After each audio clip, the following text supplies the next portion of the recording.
Bene data nabahaye kaze kuri iyi shene Habonayo tuvugira ko ijambo ry'Imana.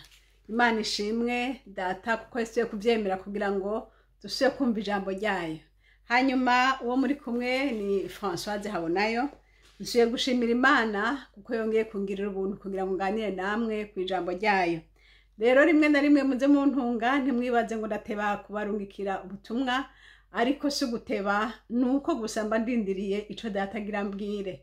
Atacambariye ndazi murafise amasengero menshi hariye muri muravyumva, ndetse n'ibyo mvuga byinshi muba mwarasanzwe mubizi. Ariko igihe mpwemu yera mpaye ijambo ati mvuga kuri iki kintu nuko aba afise ico agomba. Imana ishimwe. Nahishuriwe ijambo ry'Imana rivuga ngo uhoraho ntatebeje isezerano ryiwe nkuko bamwe bavyumvira, ngo ariko yihanganira mwebwe ngo ntagomba ko hagira umuntu n'umwe ahona. Imana ishimwe. Urashobora kwibaza uti kumbure Kristo Yesu yaratevye kugaruka, yadusezeraniye ko azoza, none heraba haciye igihe biki. Ariko nshuti yanje umve ndakubarire ngo urukundo rwayo rwonyene nirwo rumutebeje, nta n'ikindi. Urukundo rwayo nirwo rumutebeje kugira ngo bikunde wewe nanje dutungane rwose, ntituze tugende muri Gehenomu. Imana ishimwe.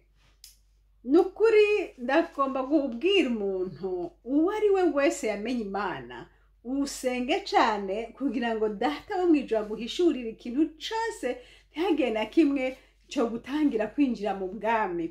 Erega hari igihe umuntu yibaza ngo aratunganye, ngo ameze neza, ariko mumenye neza yuko Bibiliya yatubwira ngo umutima uribesha kurusha ikindi kintu cose. Kandi kongere katubwira ngo uyu mutima yacu bitaducira urubanza ngo turashira ubwoba imbere y'Imana. Data nahabwa icubahiro. Rero hari igihe umuntu yokubarira icaha cawe ukumva umenga arakubesheye. Nivyo, hari igihe aba akubeshe, ariko umutima wawe urashobora kwemeranya nawe yuko ico kintu kumbure ari ukuri canke atari ukuri. Rero reka turabe ijambo ry'Imana, turabe ico umwami yampishuriye kuri iryo jambo rivuga ngo uhoraho ntatebeje isezerano nkuko bamwe bavyumvira, ngo ariko yihanganira mwebwe. Yihanganira nshuti yanje wewe, kandi yihanganira jewe. Hari ibintu tugenda twigishwa n'Imana, ariko kare tutabibona wamenga ni ibintu bisanzwe. Reka turabe ku ijambo ry'Imana riri muri mu gitabo ca Zaburi hariya 15. Turaraba cane cane kuri uriya murongo wa 3. Hari igihe kimwe nigeze kubashingira intahe ndababwira nti ndabonye dutonze 200, hanyuma rero mbona bamwe bariko baraca ku murongo nari ndiko ndacamwo, hanyuma nshitse imbere mbona hariho icapa canke hari umukwabu.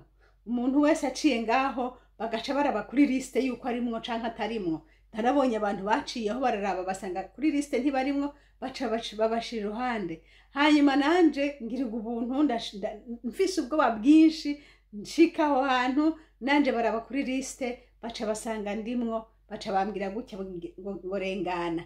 Ndenganye niho naca mbona nko ku gicu ahantu hari icapa kinini canditse ngo Zaburi 15.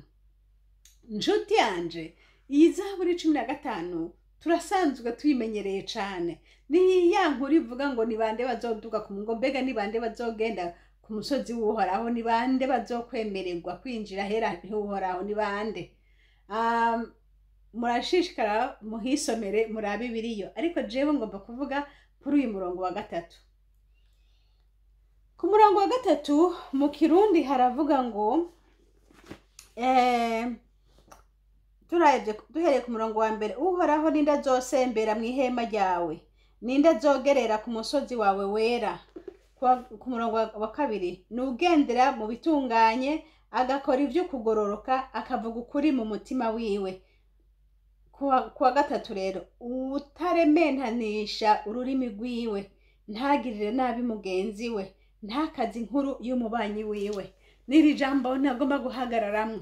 Iyo uramvira ijambo ngo utarementanisha ururimi rwiwe, ngo ntagirire nabi mugenzi we, ntakazi inkuru y'umubanyi wiwe, ushobora kwiyumvira uti aya majambo ntandaba, ibi bintu ntibindaba. Birashoboka bikaba bitakuraba, ariko uyu munsi nje kukubwira ngo wongere usuzume urabe ko bitakuraba. Iri jambo ngo ntakazi inkuru y'umubanyi wiwe. Ramba mu Gifaransa rivuga ngo il ne raconte pas du mal des autres. Il ne raconte pas du mal des autres. Ni verbe raconte, kuvuga. Ni ryari ukunda kuvuga inabi z'abandi. Imana dutabara, Imana dufashe. Iyo umuntu yabonye ikintu womega kukivuga n'ibisanzwe. Iyo umuntu azi ko kiriya kintu ari ico kuri womega kubivuga n'ibisanzwe. Ariko Bibiliya yatubwiye ngo qui ne raconte pas du mal des autres. Nukuvuga ngo ushobora kuba ukizi, ushobora kuba wakibonye, ashobora kuba ari ukuri, ariko umwanya wose wosanga ico kintu c'est du mal, uwo muntu yagize nabi, ico kintu si ciza, il ne faut pas raconter ça. Imana dutabare. Ni ryari inshuti yanje wabikoze? Nararavye mu bugingo bwanje sanga nabikoze kenshi. Ndavuga nti Imana nyaguhora usengo ngirira imbabazi.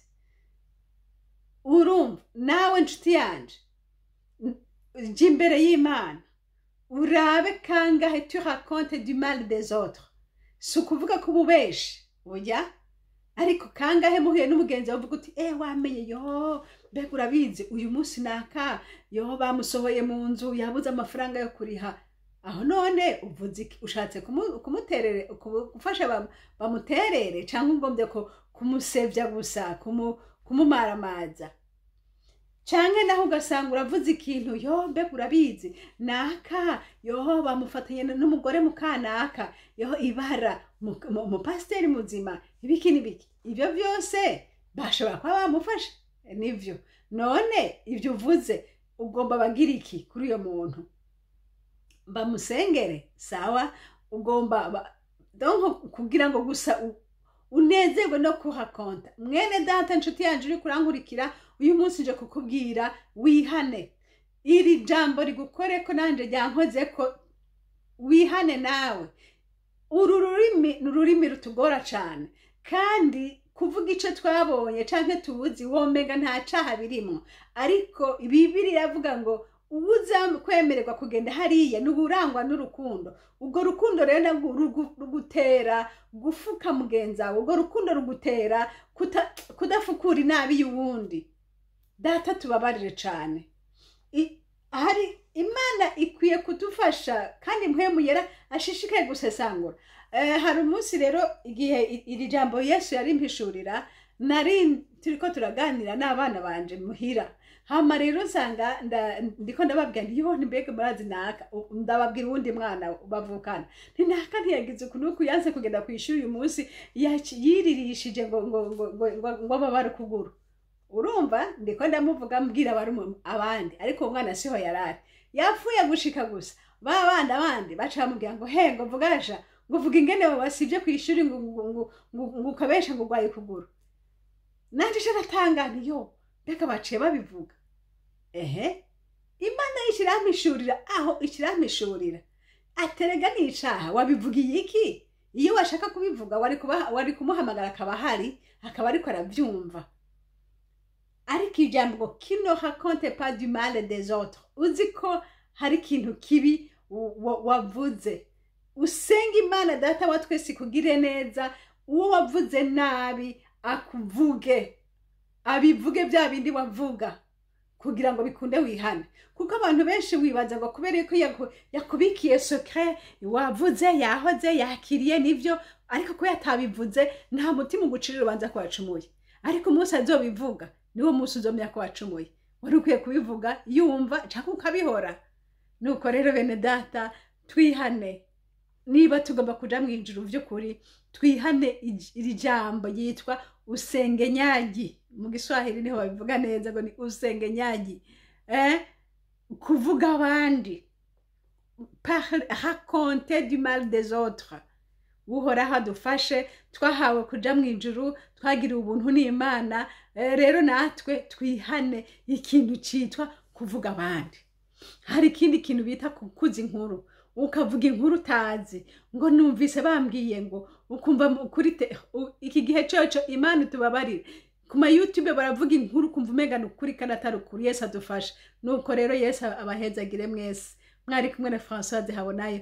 Twamamaze Kristo Yesu, tuvuge Kristo Yesu, niwe twahamagariwe kuvuga. Dushinga intahe y'ukuri. Niba iyo ntahe idafasha mwene data wundi yihorere. Niba iyo ntahe ivyo bintu udashaka kubivuga naka nyene vyo yumva bireke, ni bibi. Niba bidakuza mwene data wundi bireke, ni bibi. Turiko turaja mwijuru kandi dukunde kwihana bene data. Wumvise ikikurega, saba Imana ikubabarire. Yesu aracari ku ngoma. Muri kumwe na Françoise Habonayo. Numero za telefone ni +46 768 0065 46. Kandi iyi shene tuvugirako ni shene Habonayo. Imana ibahezagire mwese. Amen.